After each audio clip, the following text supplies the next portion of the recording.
you can earn up to 60,000 pesos per month. So, gaano ka naman kasarap yon as a passive income?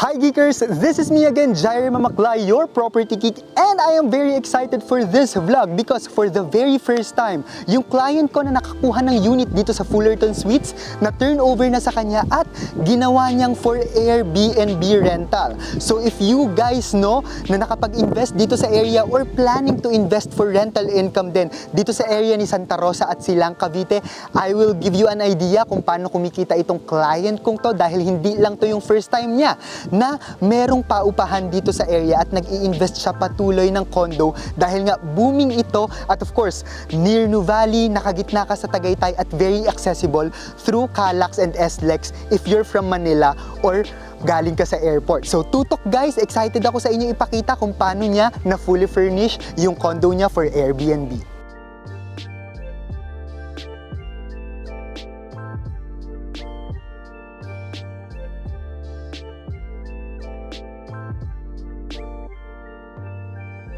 Pasok na agad tayo at puntahan natin yung unit. So from the entrance, no, dito sa reception area, since nasa first floor nga lang siya, ito lang yung pinaka-unit natin. Imagine guys kung gaano siya ka-accessible at gaano siya kalapit. So this is in Unit 102. And literally, this unit is just 15 minutes or 15 steps away, 15 steps away lang papunta dito sa pool. So for example, gusto nyong mag-swim, no? Very accessible itong pool dahil nga nasa first floor lang din siya.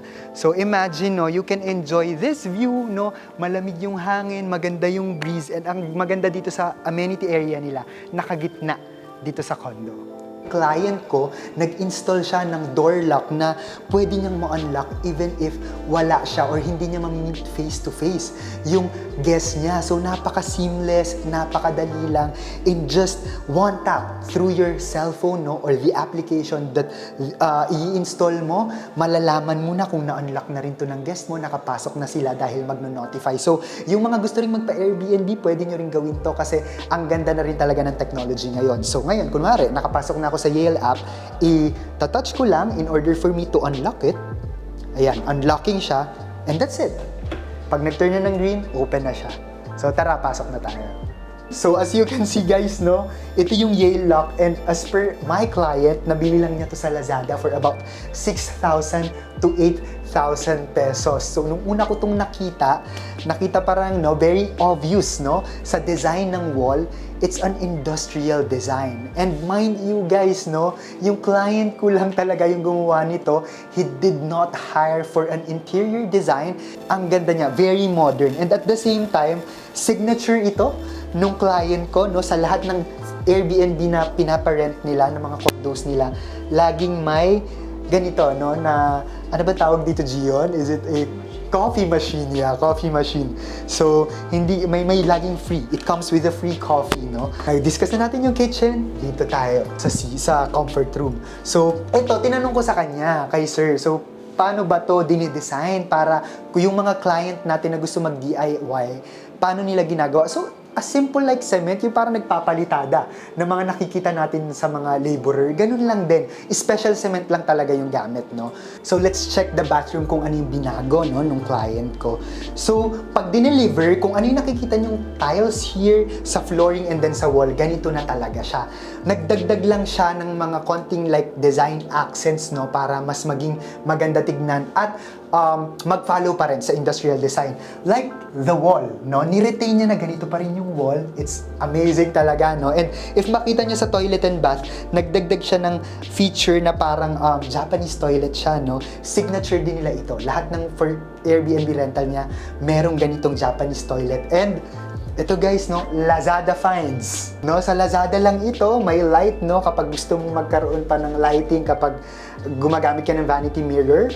And then ito parang heater, no, para for example, lumalabo dahil sa temperature, meron siyang parang heater para mag-clear out siya. And then dual purpose kasi maganda nga naman na magiging medicine cabinet ito. At napakatalino nitong Airbnb rental na to kasi you don't know, no, kung anong pwedeng mangyari. Wag naman sana, but worst case scenario, may naka-ready dito sa Airbnb unit ng pang first aid kit.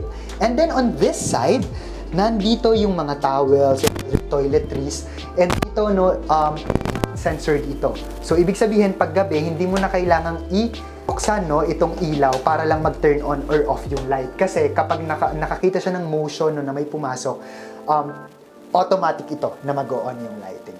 Let's check na yung pinaka-living with the bedroom, no? But I just want to highlight this one kasi lahat ng mga gamit dito, na-amaze ako na DIY lahat, pero lahat ng in-install follows the industrial design. Talagang makikita mo kahit anong in-install dito, mapa-lighting, and then mapa-mirror, no, yung color combination. It's all industrial design. And ito tinanong ko sa kanya, kasi ang ganda rin na may ganitong accent, no? Rattan yata to. And DIY lang din to. No, meron lang siyang laborer na hinire and then pina-install niya to just to have an accent for this unit. So tara, dito na tayo sa pinaka area wherein nandito yung bedroom, nandito yung dining table, and then merong chair, no? So as you can see, this is like projector to, no? Ito yung projector na sa Lazada lang din binili.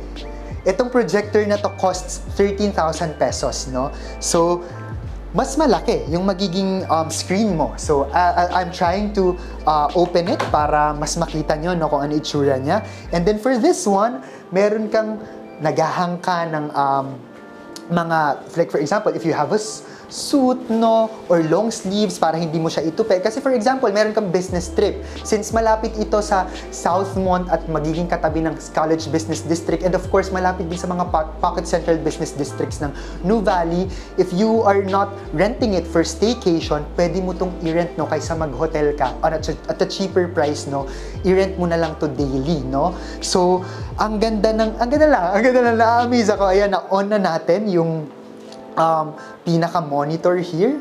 And then at the same time, of course, the dining table, no, with a maximum of 4 chairs, no, pwedeng mag-accommodate ng 4 persons, no. Still, nafa-follow niya yung industrial design. And mind you guys, lahat binili lang ng client natin sa IKEA, and then sa Lazada, Mandaue Foam, lahat lang to. So, i-appreciate natin kung gaano kaganda, no, from this one, pati sa clock, industrial design, no. Ito na yung pinaka-exciting part. Pakita ko sa inyo yung highlight in which meron tong open area. Natapos na tayo sa 18 square meter indoor area ng unit na ito. So, pasukin natin, labas tayo, no? Hindi tayo papasok dun sa open space. This is about 8 to 9 square meters. So, as you can see, merong ganitong feature, no, kapag nag-rent ka dito, wherein if you just want to have coffee here o kaya pagising nyo sa umaga, just want to have some fresh air because it is located in Silang, Cavite. Iba yung weather dito, of course, mas mahangin and mas malamig. And bihira lang yung mararent nyo na ganito na merong open space, no, na pwede kayong tumambay, no, kung sino man yung kasama mong magre-rent here, no. And still, following the industrial design, no, dito ako na-amaze. Actually, yung client kong nakabili dito is a seaman. So, meron talaga siyang mga finds na in-install like ito, no, nabili niya or nakuha niya yata sa barko or nabili niya sa barko. And then, paggabi, nag-install siya ng ganitong light bulbs. Like for example, gusto niya magkaroon ng outdoor dinner date or gusto niya lang mag-relax and then mag-put some of music, no, with a Bluetooth speaker. Very perfect siya. So if you guys want to rent this unit, you can directly access it in Airbnb. So, pwede kayong yung i-click or hanapin yung link na ito, or you can directly contact them through their local mobile number. So, ipa-flash din namin dito, no, para ma-easily access nyo siya. Like for example, gusto nyo mag-Tagaytay, pero gusto nyo nasa middle kayo of everything. Malapit sa Tagaytay, malapit sa Nuvali, malapit sa expressway. And at the same time guys, bibigyan ko kayo ng idea, no, lalo na sa mga client natin or potential na gustong mag-invest dito, pero Jaire, meron ba talagang potential for rental income?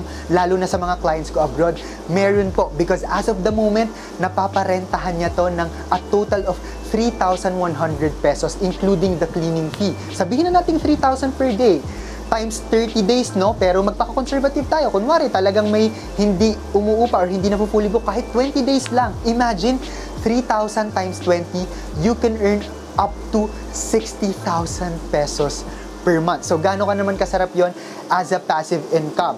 Merong itinatayo na Tower 2 dito sa Fullerton Suites at they are open na for letter of intent. So, if you are interested, no, to invest in this property, kahit hindi nga dito sa Fullerton Suites, napakarami natin like kay Zadia, kay Solara Park Stories, no?